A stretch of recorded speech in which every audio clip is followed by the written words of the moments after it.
What up, Cage Siders? It's your boy Sean, coming at you like a house of fire. Hey now, hey, what's up? It's Friday, where I am. I don't know when you're watching this.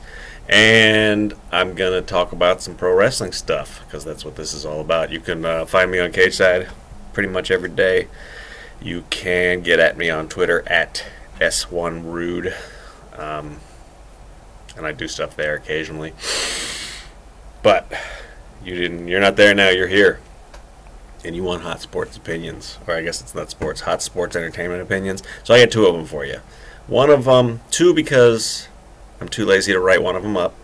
And the other one because, I think I probably say this all the time. So it's hard to come up with stuff to talk about on your internet video show that you get to do. I know everybody's like, boo hoo hoo, Sean, you get paid some money to think about pro wrestling. I know it's tough, but somebody's got to do it. So the two things are, one, I talk a lot about like the marketing of WWE. That's sort of my background, and I think the live show in Tokyo coming up is a phenomenal idea on a number of different levels. It ties into NXT, which I think is a key selling point for the network for a lot of people, myself included.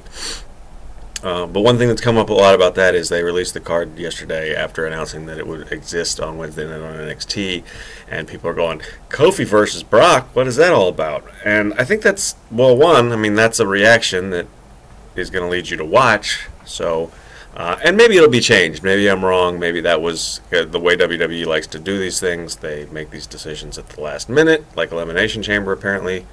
Making that a live network special was a last-minute decision. This might be the same thing, and we might end up getting an angle that will lead to Brock facing somebody other than Kofi Kingston.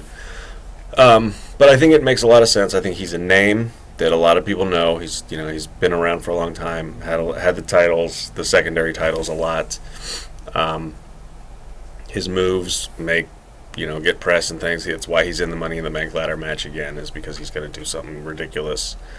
And we're going to talk about it just like he does in the Rumble every year. And so he's a name that people will tune in to see that isn't, but at the same time, he's not so big that you have to write a story for, like, why is he facing Brock or how will he ever come back from it, like you would if you put Cena in there now, or even Randy Orton or somebody like that, I think. So there's that. I also... I think this is something that's pretty cool. I mean, this is like a house show match, so that's something that you're not going to get anywhere else. You would need to get the network to see this kind of stuff in the future, this kind of a different matchup outside of the kayfabe storylines that are going on. And the other thing that I think is kind of weird, and that shouldn't be entirely discounted, is that I think Brock is doing this outside of, he's not counting this as a date or something that I read on his contract, so he's just doing this going back to Japan where he made some hay in MMA and is working with New Japan and Antonio Ioki over there when he was not with WWE, before he was with UFC. So he may have handpicked Kofi.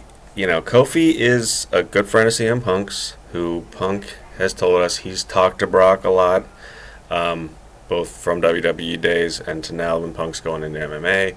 They both have the Heyman connection, so it may be that this is a guy that Brock wants to either work with to help out, or work with because he trusts him, work with him because they both are known to accidentally hit people really hard sometimes. There's a lot of reasons why I think this is an interesting matchup, and I hope that they do something that's more than just the squash that everybody's expecting. Not that Kofi shouldn't get beaten decisively, but I think they could put together kind of a fun match, and if they, again, this is a broken record. Like the next thing I'm going to say is a broken record too. My other point, I think, something that I say over and over again, but they could adopt some of like the New Japan Ring of Honor type booking, where Kofi could look like a legit competitor, and the fact that Brock struggles with him a little bit isn't seen as a knock on Brock, and the fact that Kofi loses isn't the end of the world for Kofi. Not every loss has to be the end of the world. I think that's the trap that WWE puts themselves in way too often. So there's that. I hope they stick with Brock versus Kofi, because I think that's a fun matchup, a compelling sell for this special and for the network in general, because it's not something you'd ever see on just your average Monday Night Raw or even on a pay-per-view. So that's cool. In addition to all those other things, like I said, tying in NXT and stuff like that. Point number dos is that, I was reading a good piece by Cam Tierney, a fan post on the site, about the Owens Cena feud that's going on right now that has a lot of people buzzing. And that got me thinking a little bit about how NXT books these things, how this feud feels like an NXT feud on the main roster, that, both guys have, Cena is, there's definitely a top level read where Cena is definitely the babyface and Kevin Owens is definitely the heel. But there is a lot of nuance to each position where pretty much anybody who spends any time thinking about it, which I don't recommend because it'll drive you crazy, but if you spend some time thinking about it, there's arguments that each guy is making that make sense, so that nobody's such a full-blooded, evil Machiavellian villain guy. Well, no, that's not true. Owens is definitely Machiavellian. He's scheming something, but that doesn't make him a bad person necessarily. But so they, like I said, so that got me thinking, and there's some comments beneath Tierney's post on this where this is reminiscent of the Zayn-Owens feud in NXT. It's reminiscent of the Zayn-Neville feud in NXT. Even some mini programs they've done with like Balor versus Atami have one guy has seemed a little bit more aggressive or willing to cut corners than the other guy, but neither guy is bad. But I think what that requires is that to even have those variations in motivation, you have to have a goal, which, again, I feel like every other one of these, I don't feel like I have that many unique pro wrestling opinions. I just don't think that people listen to them, so I have a lot of different ways that I can bitch about the same things. The title is a good way to do this. I mean, it's the obvious one. It's sitting right there, and that's what I think NXT does. I mean, that's one of the reasons I could even say that's a kind of a knock on NXT, is that their best feuds are usually just about the title, because the title seems to be the only thing that matters there. But it's only an hour show, so they can get away with it. So that's why I worry that will this translate to 5 hours of WWE television every week? Would they even bother to write an undercard feud?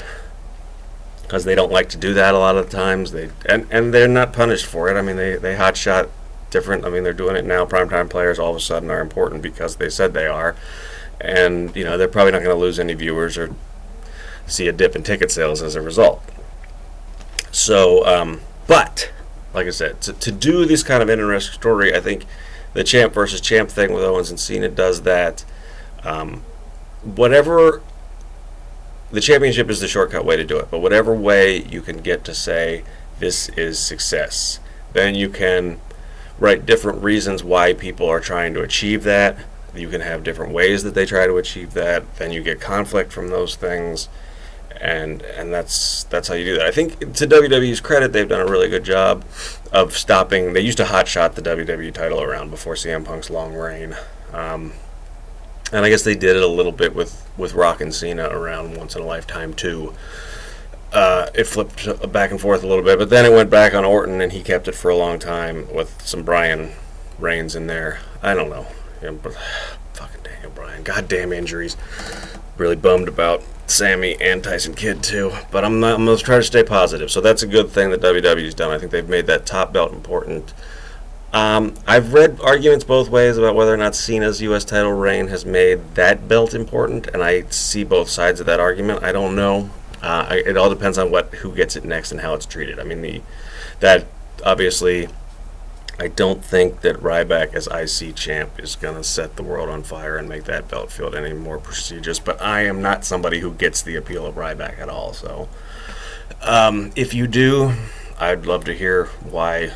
or even why you think he will, or a fantasy booking of how he could, make that title really important. I am definitely rambling, but I think to me, I want to see more feuds like Cena Owens. I want to see more feuds like what we get in NXT, and I think a good way to start with that is to keep guys focused on that. And, I don't want to see a ranking system or anything like that, but, have that be a part of the motivation that guys give for why they're fighting each other, is that they're trying to get to that, and have them explain why.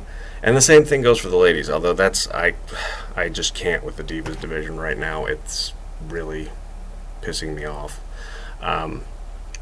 But the NXT women is a good example of this again. I mean, I feel like Emma has come back. Bayley's motivation has always been the title. Emma's come back because she thought she had succeeded in something by getting to Raw and SmackDown, and that didn't work out for her, so she's disenfranchised, but she's still come back to try to climb this mountain. Eva Marie shows up because this is where she can finally earn some respect when she's been considered a joke, and part of that is going to be competing with these women who are all competing for the title. That's what makes it interesting, but we have to have that. We have to have some. You have to have the goal, and then you have to give them the time to explain why they want the goal. So that's that. Like I said, I don't feel like that's fresh, but I'm excited to see Brock and Kofi, just because it does feel fresh for whatever reasons that they're doing it.